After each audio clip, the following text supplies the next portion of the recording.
Hey everyone, welcome to another edition of Power Core Productions and Podcastings. Today, we're going to be doing something a little different. I'm going to be giving you a Season 1 and Season 2 retrospective on a story that I did long ago on the channel. It's one of the stories that started the anime Marvel universe here on this channel, and it's one of the stories that's probably been one of my more popular ones outside of What If Spider-Man Was in ReZero. That being Demon Slayer Dark Fury, What If Tanjro Was Venom. Today, we're going to be doing a retrospective. Now, when I first started making my videos, as some of you know, I wasn't recording in the best of places and with the best of quality, and I butchered a lot of names. Now, while this isn't going to be a full retelling of the story, what I'm going to be doing is summarizing the events of Season 1 and Season 2. That way, if anyone ever comes across this story and getting through Season 1 is harder for some than others, you can just listen to this retelling and it'll get you fully caught up on everything that you need to know. Or if you're an older fan and you just want to be caught up on everything that happened, then this is a good place for you to start. But without further ado, let's get into the retrospective. So, as always, sit back, relax, and enjoy the show.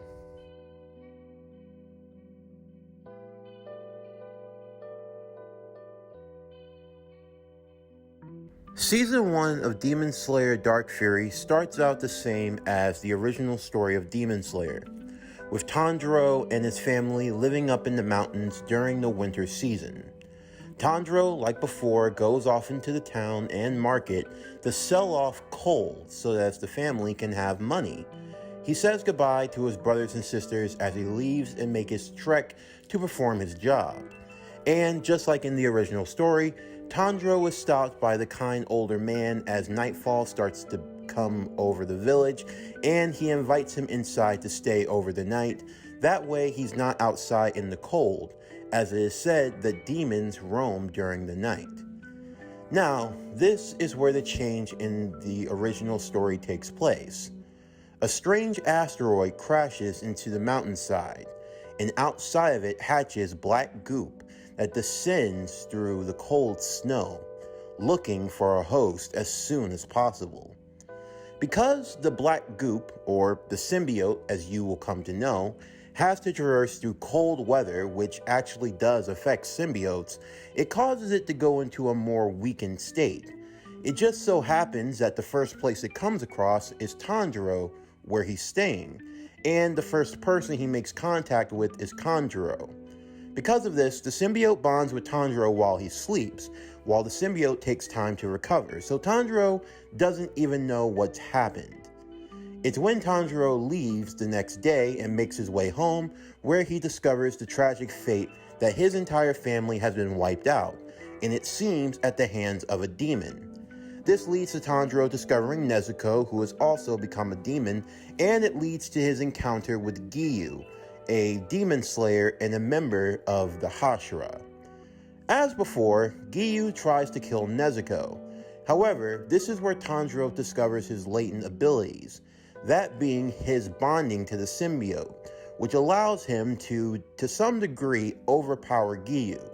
Not that he's actually skilled enough to do so under normal circumstances, it's just that Giyu is left fighting something that's beyond even his control, as Venom is not a demon, something Giyu quickly realizes as they are fighting during the daytime, and if Tanjiro was a demon, then he would, disintegrate. Thankfully, they're able to get Nezuko cover, and because of this, Giyu would take them under his wing, taking them to his master, Urokodaki, who would be the one to oversee Tanjiro's training, and would help put Nezuko into a trance-like state that would allow her to live and not harm humans, since up to that point, even in her demon form, Nezuko had not killed a human, so she was not punishable by death, although these were extenuating circumstances. Tanjiro would come to learn more about what had bonded with him, as Venom would make his presence known. Now, do not be confused here.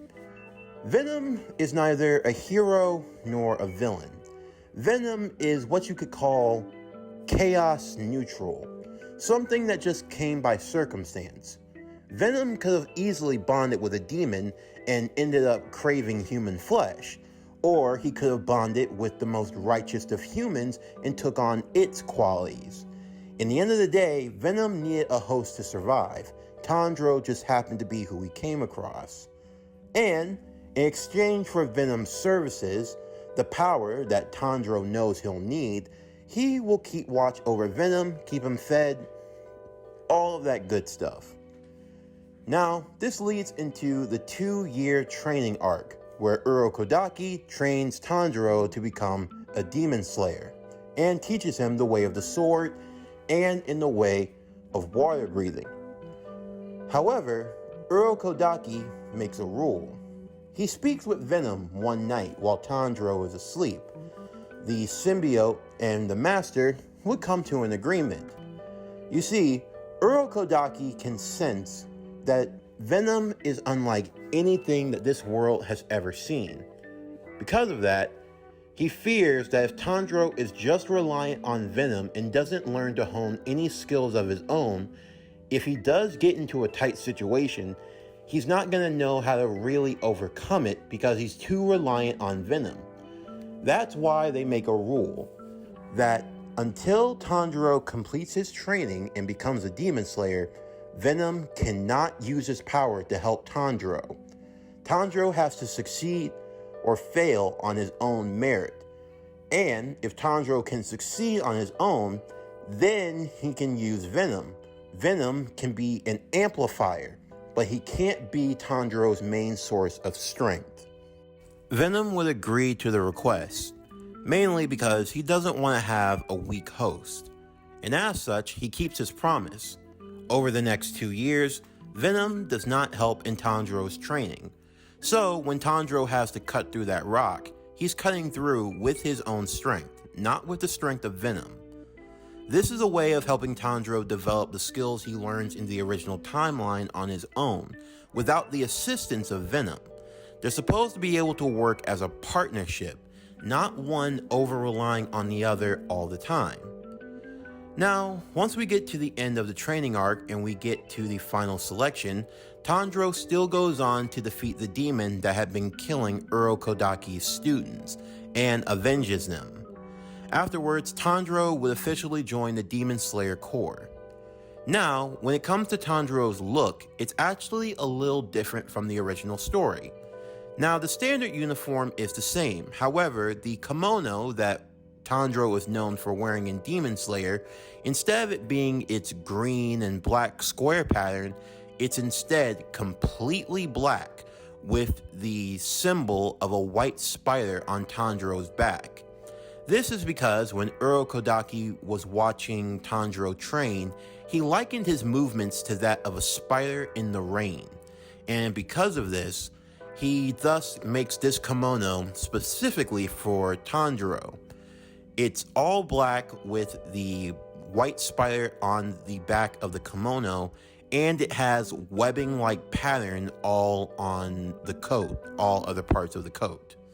Now, when Tanjiro bonds with Venom, he can take on 2 different forms.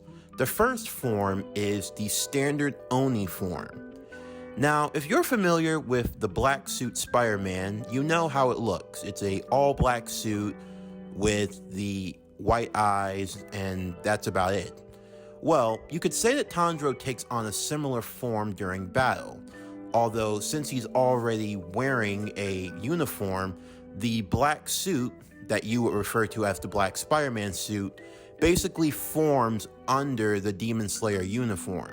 So it only looks like Tanjiro's hands turn black, and it looks like a black mask forms around his face. That's how he fights in his Stage 1. Stage 2 is the standard Venom look. So any traditional version of Venom, that's also what he can transform into as well. A much more monster, bulkier form whenever necessary when he needs more power. Now, on top of learning all of the basics of water breathing, Tanjro would also go on to master a new form of breathing. While Venom was observing Tanjiro train, he decided to adapt, and he came up with 5 styles of his own. This is called Venom breathing. First form Venom breathing, the Black Spike Trap. This is where Tanjiro attaches symbiote to his blade and jams it into the ground. He then funnels symbiote tendrils into the ground that shoot up from under like black spikes, akin to landmine traps. Tanjiro can also use this as a way of sensing anything that's underground. Second is Longsword. The second form is essentially the symbiote wraps around the blade and extends the blade a lot longer. Think about how Mitsuri uses one of her techniques with her blade that makes it move like a whip. Tanjiro can basically do that with his sword. The third form is Frenzy Strike. This is where Tanjiro bounces all around and he attacks from every which way and angle. Frenzy Strike is a type of form that's best used in enclosed spaces or in places where you have a lot of places to bounce from. It would be very difficult, or it wouldn't be very wise to use a technique like Frenzy Strike in an open field. But imagine Tanjiro bouncing from tree trunk to tree trunk, zooming and moving around. Kind of like how Toji did against Gojo during the events of the Vessel arc in Jujutsu Kaisen, when he was bouncing around the environment trying to get into Gojo's blind spot. That's basically what Frenzy Strike is. It's where Tanjiro moves around in a frenzy-like state, bouncing around, trying to get behind the opponent to strike in the weak point. And it's basically the opponent's job to try to block him on every front. The fourth form is the Buzzsaw Shield. Now, this is just Tanjiro twirling his sword in front of him at such a fast speed that it basically creates a shield that becomes impenetrable. Or it can also be an offensive maneuver where the spinning sword generates a great gust of wind that can push back an enemy. And then finally, you have what is called the fifth form, Double Critical. Double Critical is when Venom fills Tanjiro's lungs with symbiote to hold in as much air as possible, and then in a great burst of speed, Tanjiro gets an increase in all of his stats. It lasts for around 3 minutes in time. However, the downside is that once the 3 minutes are up, Tanjiro is left extremely exhausted and needs time to recover. During a situation like this, Venom might take over and can fight on Tanjiro's behalf, but Venom is only controlling the body. So, while he is strong enough and powerful enough, he just doesn't have the natural instinct that a Tanjiro would have in that situation.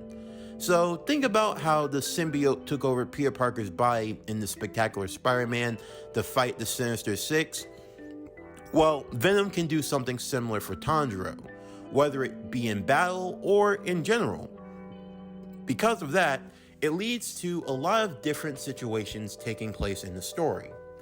For example, during Tanjiro's first mission as a demon slayer, when he had to go to that village in the northwest that had the disappearances of the various girls at night, because Venom could control Tanjiro's body, Tanjiro was in essence able to sleep while Venom could keep moving.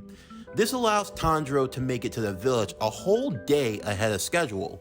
As such, the girl who ended up being the last victim in the original story is actually saved in the midst of her being kidnapped, and as a result, Tanjiro was able to defeat the demons a lot more sooner. Now, moving on from that point, much of the story progresses just as in the original, from Tanjiro meeting with Zenitsu to Tanjiro meeting with Inosuke. And the battles against the various demons end up moving more and more in Tanjiro's favor. That's because with Tanjiro's strength mixed with the power of Venom and the symbiote, it gives him, you could say, the extra oomph that he needs in these battles. Battles that seem to be nearly won are suddenly much more evened out, with now even the demons on the back foot. However, it does all come to a head during two key moments. The first is when Tanjro comes to a nearby town, and he picks up on the smell that he got from the house when his family was killed. This leads him to confronting Muzan, the one responsible for killing his family. Tanjiro issues out a dangerous threat, and it actually fills Muzan with a little bit of terror, mainly because the words behind it are so powerful and Muzan actually believes it. But more so than that, there's also something else that occurs. A foreigner, a man from America, who has been convicted of being a serial killer, as being dragged through the streets. The man reaches out and bites Tanjiro on the arm. He's crazed and in feral state. This man is Cletus Cassidy, who, after biting Tanjiro and exposing himself to his blood, also gets some of the mixed in symbiote as well. And when he's taken to prison, it causes Carnage to awaken. Carnage, who slaughters all of the prisoners and the prison guards in what was known as the Blood Night. Now, in this story, Carnage takes on a much more hands-on approach to the story. For one, he doesn't just reserve his killing to humans, he's also killing demons as well. So much so that it gets the attention of Muzan, who, being so caught up by Cletus Cassidy, decides to make him one of his 12 Kizuki, these being the 12 most strongest of the demons in service of Muzan Kibutsuji. However, it's not just being made one of the 12 Kizuki, he's made an upper rank, and thus Cletus Cassidy gains upper rank 4. This rubbing some of the other demons the wrong way. However, because of his insatiable bloodlust, it even puts off some of the demons who are natural predators to humans. But with Carnage, it's something different.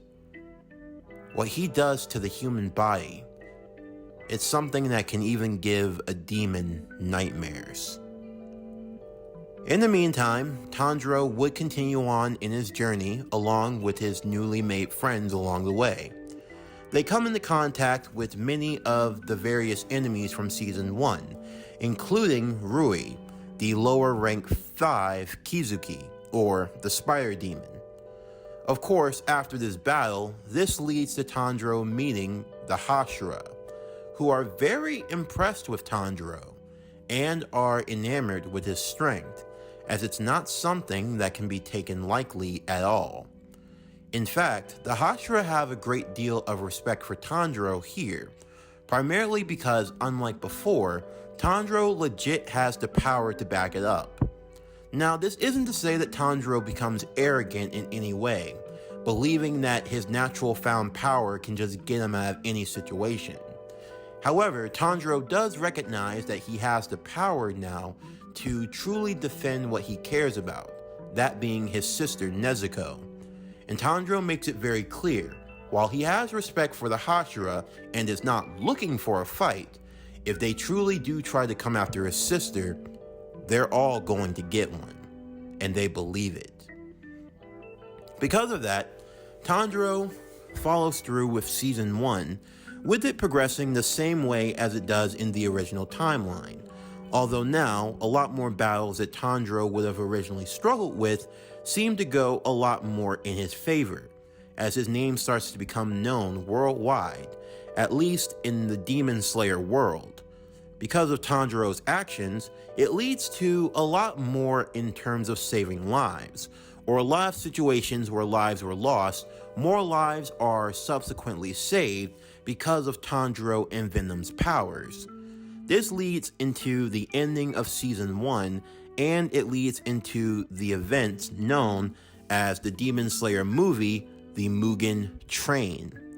Now, the events of Mugen Train play out almost exactly the same here, with no real changes at all as Tanjro and company team up with the Flame Hashira Rengoku in their battle against a few of the Kizuki, that being in the form of Enmu, lower rank 1, and the mastermind behind the Mugen Train, as well as later on facing off against upper rank 3, Akaza. Now, like before, Rengoku battles against Akaza in a losing effort. However, because of Venom, the tides turn. In an act of desperation, Tanjiro sends off Venom to go and aid Rengoku. Venom bonds with the Flame Hashira, and the two of them unite in battle against Akaza, managing to push him back a great deal and forcing him to retreat. As such, Rengoku survives in this timeline. Although he is still gravely injured, Venom does help him recover from his injuries. While he is still recovering, though, it means that Rengoku will play a role going forward in this universe. Following the events of Mugen Train, this would lead us directly into Season 2, which again, plays out almost exactly the same as in the original timeline, as nothing from the story really changes in these events, outside of, as I've stated before, the fact that because of Venom and Tanjro being in unison with one another, it allows them to work together a lot more effectively, and as a result, they're able to battle a lot better against the demons, especially when they come across the upper rank 6 Kizuki, the two demon brother and sister duo of Daki and Gituro. Now, in the midst of their battle, along with the Sound Hashira Tengen and with his 3 wives, they're able to defeat the 2 demons within the Red Light District. And while Tengen does end up losing his arm, Venom helps reattach it. So as such, the Sound Hashira is not taken out of commission. All in all, in this world, because of the efforts of Tanjro and Venom, it leads to the Hashira having a greater deal of respect for him and appreciation. Because in instances where the Hashira could have lost their lives, it's actually changing the tide of battle a lot greatly, that being in the Demon Slayer's favor. Something that even the head leader of the Demon Slayer Corps has to acknowledge, believing that Tanjiro and Venom could truly be the key to ending the war with the demon. Also, Muzan finds himself in a battle on 2 fronts, not just between Tanjiro, Venom, and the Demon Slayer Corps, but even amongst his newest recruit. You see, because of Muzan's ability, he can always know what his underlings are thinking and what they're doing. However, for some reason, that power does not work on Cletus Cassidy. It fills Muzan with a strange uneasiness, because now in his midst is someone who is akin to a demon, but he cannot tell anything about them. He can't see Cletus's movements or actions. He can't see where he's at or what he does. And while he hasn't said it outright, Cletus has almost made it very clear that he will one day be the one that's running the show. This is seen in how he treats Akaza, who already is in fear of Muzan, but is in even greater fear of Cletus. And whenever he interacts with a demon, it seems as though Muzan can't see what they're talking about. And as such, Cletus starts to make moves of his own. The climax of Season 2 ends with Cletus coming out to battle against Tanjiro in the rubble of the Red Light District. Tanjiro and Venom believe that it's their chance to take out Cletus before he gets too powerful. But despite their best efforts, they're just barely able to defend themselves once the sun comes up. And much to their horror, they see that the upper 4th rank demon does not burn in the sunlight. Is it because of the new symbiote, the one known as Carnage? Or is it something even greater than that? Are the symbiotes the key to the cure? Or could they be the cause of even more terror in the world? that is something that you'll have to wait until season 3 and beyond to figure out for yourself. But the story of Tanjro and Venom didn't end at season 2. No, actually, there was more events on the horizon. As many of you have known, throughout the first phase of anime Marvel, it was leading to an epic moment of great proportion. A moment when all of your favorite anime Marvel heroes would unite, as when the multiverse needed them most, they would be brought together. Loki, as you know him from the Marvel TV show, was in a bit of a bind. You see, he had to deal with the events of the Scarlet Witch, as she was hopping from multiverse to multiverse using the Darkhold. Because of this, Loki had put together a few things himself and would end up uniting all the heroes from Phase 1. This would result in the meeting of the first group of Multiverse Avengers. The team led by Loki would consist of Belle Crenel from What If Belle Crenel Was Thor, Tanjro from What If Tanjro Was Venom, Deku from What If Deku Was Iron Man, Spider-Man from What If Spider-Man Was in ReZero, Naruto from What If Naruto Was Trained by Doctor Strange, Captain America Steve Rogers from What If Captain America Was in JoJo's Bizarre Adventures, and finally Issei Hyodo from What If Issei Was the Ghost Rider. And not to leave her out, Nezuko as well from What If Tanjiro Was Venom was also along with the team, as they joined together to defeat the Scarlet Witch and stop her rampage across the multiverse.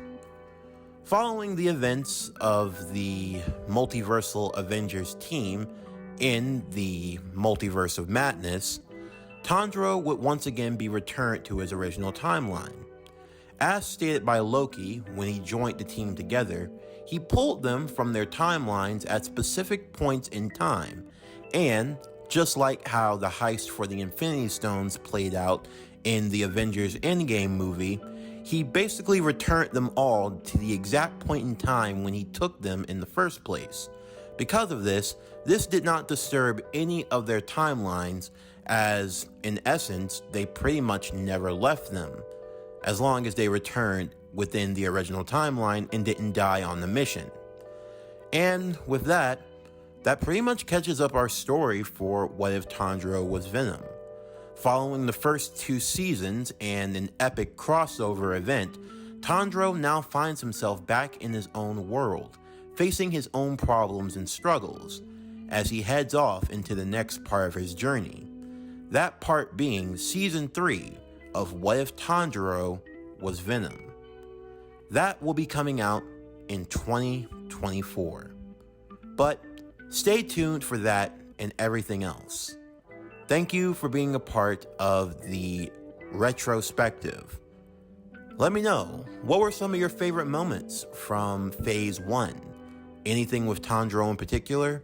Or what do you hope to see from him going forward as we move on into Season 3? But know that no matter what, it's going to be an epic journey, and it's one I can't wait to show all of you. But anyway, that's going to do it for the end of today's video. I'm Javon Harrington with Power Core Productions and Podcastings. Signing off, and I'll see you next time.